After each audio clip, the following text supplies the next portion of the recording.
যখন তুমি নিজের রক্তের মানুষের দ্বারা কষ্ট পাবে, তখন তুমি একবার নবী ইউসুফ আলাইহিস সালামের কথা মনে করো। তিনি কিভাবে নিজের ভাইয়ের দ্বারা প্রতারিত হয়েছিল। যখন তোমার বাবা মা না বুঝেই তোমার বিরুদ্ধাচরণ করে, তখন নবী ইব্রাহিম আলাইহিস সালামের কথা মনে করো। তার বাবা তাকে আগুনে নিক্ষেপ করায় ভূমিকা রেখেছিল। যখন তুমি সমস্যা থেকে পরিত্রাণের জন্য কোনো পথ পাবে না, তখন ইউনুস আলাইহিস সালামের কথা ভেবো। তিনি কতটা সময় তিমি মাছের পেটে আটকা পড়েছিল। যখন তোমার নামে কেউ মিথ্যা অপবাদ ছড়িয়ে দেবে, তখন মা আয়েশা রাদিয়াল্লাহু আনহার কথা মনে করো। তার নামে পুরো শহর জুড়ে কুৎসা রচনা করা হয়েছিল। যখন তুমি অসুস্থ ব্যথার যন্ত্রণায় কাতরাতে থাকো, তখন নবী আইয়ুব আলাইহিস সালামের কথা ভেবো। তিনি ভয়ঙ্কর এক ভাইরাসজনিত রোগে আক্রান্ত হয়ে তোমার থেকে বেশি কষ্ট পেয়েছিল। যখন তুমি দিনের কোনো বিধান নীতিতে যুক্তি খুঁজে পাও না, তখন নবী নূহ আলাইহিস সালামের কথা ভেবো। তিনি কোনো প্রশ্ন ছাড়াই মরুভূমিতে নৌকা তৈরি করেছিল।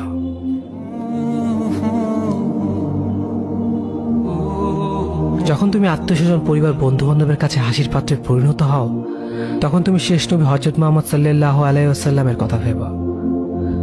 রাসূল সাল্লাল্লাহু আলাইহি ওয়াসাল্লাম বলেছিলেন, সবচেয়ে বড় পরীক্ষা দিয়ে সবথেকে বড় পুরস্কার আসে। যখন আল্লাহ কাউকে ভালোবাসেন, তখন তাকে পরীক্ষা করেন, এবং যে এই পরীক্ষাগুলো মেনে নেয়, সে আল্লাহর সন্তুষ্টি অর্জন করে। আর যে অভিযোগ করে, সে তার ক্রোধের পাত্র হয়। হে আল্লাহ, তোমার কথা মনে করা, তোমার প্রতি কৃতজ্ঞ হওয়ার এবং তোমার ইবাদত করার তৌফিক আমাদের দান করো। আমিন। যেভাবে তুমি সন্তুষ্ট হও, সেভাবেই আমাদের পরিচালিত করো।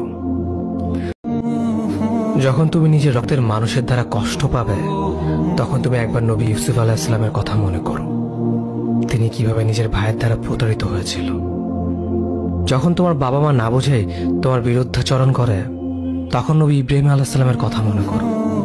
তার বাবা তাকে আগুনে নিক্ষেপ করায় ভূমিকা রেখেছিল। যখন তুমি সমস্যা থেকে পরিত্রাণের জন্য কোনো পথ পাবে না, তখন ইউনুস আলাইহিস সালামের কথা ভেবো। তিনি কতটা সময় তিমি মাছের পেটে আটকা পড়েছিল। যখন তোমার নামে কেউ মিথ্যা অপবাদ ছড়িয়ে দেবে, তখন মা আয়েশা রাদিয়াল্লাহু আনহার কথা মনে করো। তার নামে পুরো শহর জুড়ে কুৎসা রচনা করা হয়েছিল। যখন তুমি অসুস্থ ব্যথার যন্ত্রণায় কাতরাতে থাকো, তখন নবী আইয়ুব আলাইহিস সালামের কথা ভেবো। তিনি ভয়ঙ্কর এক ভাইরাসজনিত রোগে আক্রান্ত হয়ে তোমার থেকে বেশি কষ্ট পেয়েছিল। যখন তুমি দিনের কোনো বিধান নীতিতে যুক্তি খুঁজে পাও না, তখন নবী নূহ আলাইহিস সালামের কথা ভেবো। তিনি কোনো প্রশ্ন ছাড়াই মরুভূমিতে নৌকা তৈরি করেছিল।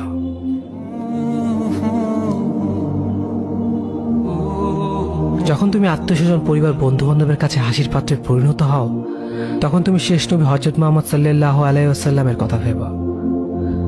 রাসূল সাল্লাল্লাহু আলাইহি ওয়াসাল্লাম বলেছিলেন, সবচেয়ে বড় পরীক্ষা দিয়ে সবথেকে বড় পুরস্কার আসে।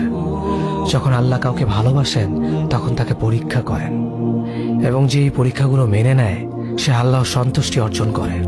আর যে অভিযোগ করে, সে তার ক্রোধের পাত্র হয়। হে আল্লাহ, তোমার কথা মনে করা, তোমার প্রতি কৃতজ্ঞ হওয়ার এবং তোমার ইবাদত করার তৌফিক আমাদের দান করো। আমিন। যেভাবে তুমি সন্তুষ্ট হও, সেভাবেই আমাদের পরিচালিত করো।